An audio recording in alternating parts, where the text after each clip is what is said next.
Happy Halloween! If you missed my previous list of underrated horrors, you'll find a link in the description. Since people liked that video, I figured I'd make another one. Perhaps it will become a yearly tradition, perhaps not. Now before you type any comments, please remember that horror is a very subjective genre, and even the concept of something being underrated is subjective. This is just my opinion. Anyway, that's enough setup, let's get to the spook. Once again, we're starting with the Golden Age, this time with a classic but overlooked chiller, The Old Dark House. While the movie was well liked at the time, the original negative was lost and wasn't rediscovered until 1968, by which time The Old Dark House had been somewhat forgotten by mainstream audiences. The story is simple. During a heavy storm, a small group of friends are forced to take refuge in a creepy old mansion inhabited by an eccentric family. The longer they stay there, the worse things get, as the family's secrets are slowly revealed. This is an unlucky house. 2 of my children died when they were 20. And then other things happened. Madness came. Right from the get-go, you know the house's inhabitants are hiding something. And thanks to the presence of the violent alcoholic butler, played by Boris Karloff, you never feel like anyone is safe. The cast are brilliant. Ernest Thesiger is a delight, and Charles Lawton is absurdly likeable, but it's James Whale's direction that really shines. Heavy shadows, the constant storm sound effects, shots of actors' faces on weird reflective surfaces. It's so atmospheric that even when you're laughing at the humour, there's a constant undercurrent of dread running through the whole thing. It may be a little slower than most scary movies today, but it's well worth a watch on a cold and stormy night with all the lights off. Plus it's free on Amazon Prime and even YouTube. Check it out.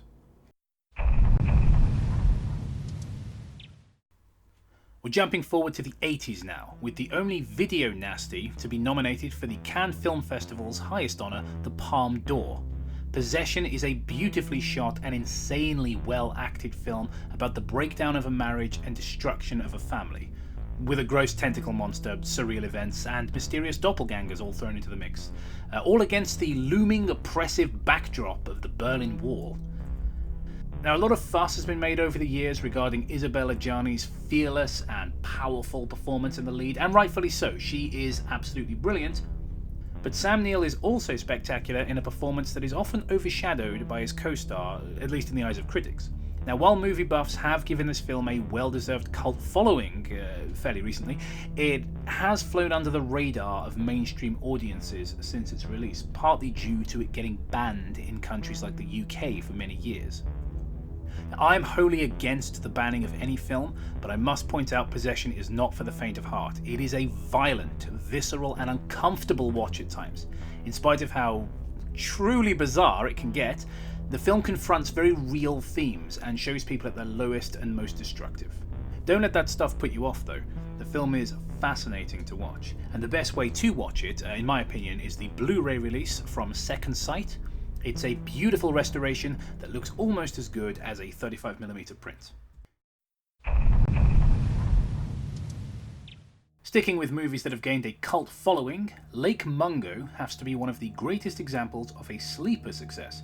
Originally releasing in 2008, it's only now getting recognition amongst horror fans. Released around the time that the Paranormal Activity films were popularizing the low-key, low-effort jump scare fest, the comparatively quiet, contemplative, subtle Lake Mungo really struggled to resonate with audiences at the time, losing almost $1 million at the worldwide box office. Rather than being a typical found footage picture like the aforementioned Paranormal Activity, Lake Mungo is done in a documentary style, with the story mostly told through interviews, with occasional photos, home movies, news clips, etc. added in to help. It tells the story of a teenage girl named Alice Palmer, who died under rather puzzling circumstances. We learn that Alice had a lot of secrets, some of which were very dark and troubling. After her death, the Palmer family began to experience strange supernatural events in and around their home. That's about as much as I can tell you about the plot without getting into spoilers. The character of Alice is reminiscent of Laura Palmer from Twin Peaks, and even some of the more cryptic parts of the film feel like they could exist in that world.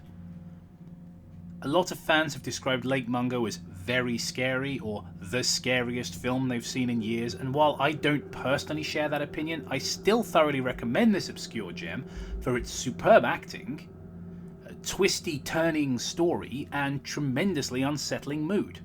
I don't want to keep rambling on about this one too much, as I already discussed it at great length on the Ghost Train podcast, but if you like slow burn films that ask difficult questions and keep you guessing, you owe it to yourself to check this one out. Lake Mungo is available on Shudder if you have a subscription to that service. Alternatively, it can be rented fairly cheap on Amazon. It threw a question mark over everything. I went back and reviewed all the footage that had come before, all the material taken inside the house following Alice's death.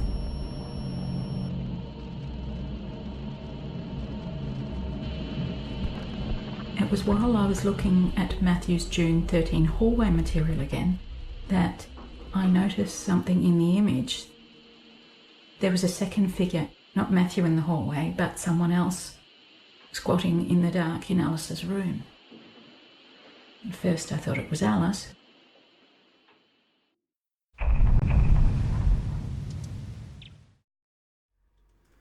This year we're finishing things off with a film from my own country. The Borderlands is a 2013 found footage horror set in a small but not particularly quaint English town. A group of Vatican investigators are called to the site of a supposed miracle at the church to verify said miracle's legitimacy. During their stay, the protagonists learn the church's dark history, experience the paranormal, encounter unpleasant townsfolk, and slowly come round to the idea that this time it's not just a prank bro. The story borrows from a few sources, most notably H.P. Lovecraft's Shadow over Innsmouth, as well as other horror movies like The Last Exorcism, but it combines these elements in a way that it's able to create something fresh out of them. There's a surprising amount of humour in the Borderlands, particularly during the first half, and the bond between the leads is genuinely endearing and fun. The film excels at creating likeable characters that you fear for when things get spooky. And they do get spooky. So much so, in fact, that every person I've shown this film to has been frightened by it. Even movie critic and horror nerd Mark Kermode supposedly felt so terrified during the final act that he almost ran out of the cinema and had to keep reminding himself that he was there to work. I felt similarly. Without wishing to spoil it, the final 20 minutes are a triumph of heart-pounding terror. I was so freaked out during the climax that my whole body tensed to the point where I was in physical pain. And trust me, you'll be thinking about the ending for days. The sound design is excellent, layers upon layers of sound creating a palpable sense of dread even when not much is happening on screen. The sound design rivals that of far bigger budget movies in my opinion. Although I do have to nitpick this one baby crying sound they use, it's a very distinctive stock sound that I've heard a few times before. I first noticed it years ago in the game Shadow Man on PC. It's featured quite prominently in one section, and again in a recent episode of BoJack Horseman. It's not that big of a deal, obviously, but it's clear that these guys got that sound from a sound library, and it broke the immersion for me for a moment. The visuals are top-notch, though. Despite being found footage, they use security camera video for stable shots with heavy shadows that just look great. Overall, it's a very difficult movie for me to find fault with. I watch more horror films than most people do, and this one still scared the shit out of me. The Borderlands is one of those rare and special films that I would recommend to literally anyone with an interest in horror.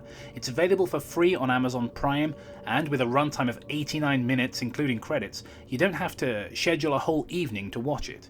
But if you're very religious or suffer from claustrophobia, I recommend watching with a friend, or a very large teddy bear.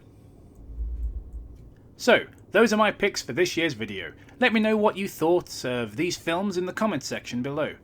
Perhaps you have some recommendations for me.